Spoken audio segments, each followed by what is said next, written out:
The book of Micah, chapter 7 and verse 8. మీకా గ్రంథం 7వ అధ్యాయం 8వ వచనం మనం చదివితే, ఒకవేళ నిన్ను చూసి ఎవరైనా అతిశయపడుతూ ఉంటే, లోక సంబంధ అతిశయాన్ని నీ దగ్గర ప్రదర్శిస్తూ ఉంటే, నీ యాటిట్యూడ్ ఎలా ఉండాలి, విశ్వాసిగా నీ స్టాండ్ ఏంటి, నువ్వు చెప్పాల్సిన మాట ఏంటో లేఖనాల్లో అక్కడ మనం చూస్తున్నాం. మీకా గ్రంథం 7వ అధ్యాయం 8వ వచనం. నా శత్రువా నా మీద అతిశయింపవద్దు. నా మీద నువ్వు ఏం పడద్దు, అతిశయపడాల్సిన అవసరం లేదు. ఎందుకోసం తెలుసా? నేను క్రింద పడినను, నేను ఈ రోజున క్రింద పడ్డానని నన్ను చూసి అతిశయపడుతున్నాయేమో, కానీ నేను ఒక రోజున తిరిగి లేస్తాను. నేను అంధకారమందు కూర్చున్నాను. నేను అంధకారమందు ఒకవేళ కూర్చునుంటే, అందరూ నన్ను అంధకారంలోకి నెట్టేసి గనక ఉండుంటే, ఏ దేవుడైతే నన్ను నిర్మించాడో, నన్ను రూపించాడో, ఆ దేవుడే నా ప్రక్కన వెలుగుగా ఉంటాడు. గట్టిగా చప్పట్లు కొట్టి దేవుని మహిమపరచండి. That should be your attitude tonight.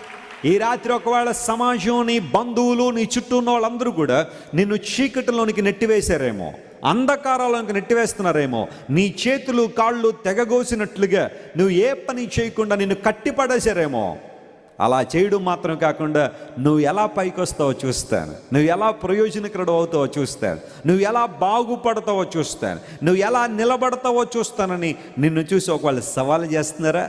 నిన్ను చూసి ఒకవేళ హేళన చేస్తున్నారా? వారు అతిశయ గీతాలు పాడుతున్నారా? నీ మీద వారు అతిశయపడుతున్నారా? చెప్పు విశ్వాసంతో, నా శత్రువా, నా మీద నువ్వేం చేయొద్దు, అతిశయపడదు. కారణం తెలుసా? ఒకవేళ ఈరోజు నేను పడినట్టు కనబడుతున్నానేమో, కానీ నన్ను నిలబెట్టే దేవుడు నాకు ఉన్నాడు. He will lift me up. నన్ను నిలబెడతాడు ఆయన. ఖచ్చితంగా ఉన్నతమైన స్థలంలో దేవుడు నన్ను నిలబెడతాడు. అంత మాత్రం కాకుండా మీరందరూ కలిసి నన్ను అంధకారాలకు నెట్టేస్తున్నారేమో, కానీ నా దేవుడు నాకు ఎలా ఉంటాడు? ఆయన వెలుగుగా ఉంటాడు. ఆయన yes, what an incredible promise, what a great attitude that you and I should possess tonight.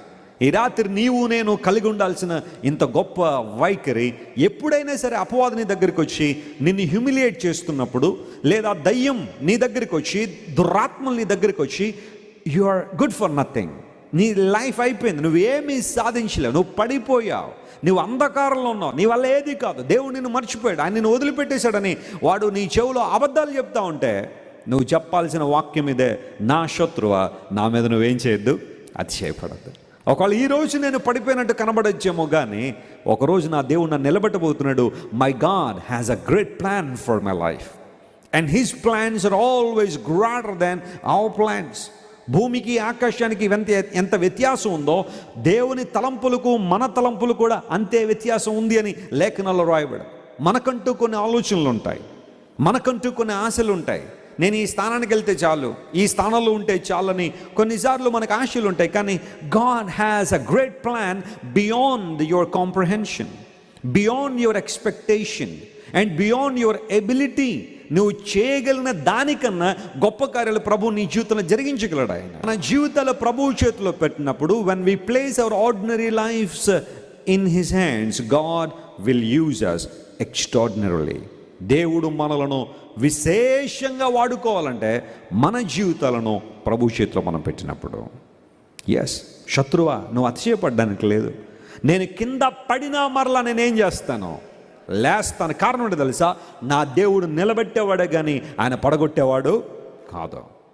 ఒకవేళ మీరందరూ కలిసి నన్ను చీకట్లో నెట్టేసినంత మాత్రాన నేను భయపడ్డలేదు. కారణం, నా దేవుడు నాకు వెలుగుగా ఉంటాడు. సూర్య చంద్రులు కనుమరుగైపోయినా నా దేవుడే నాకు వెలుగుగా ఉంటాడు. హల్లెలూయా.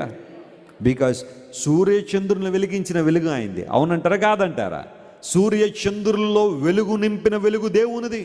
వెలుగు కలుగును గాక అనే పలుకుగా ఏమైందట అంటే, ఆయన స్వరములో నుండి వెలుగు సృజించబడింది. వెలుగును సృష్టించిన దేవుడు చీకటైపోతాడా?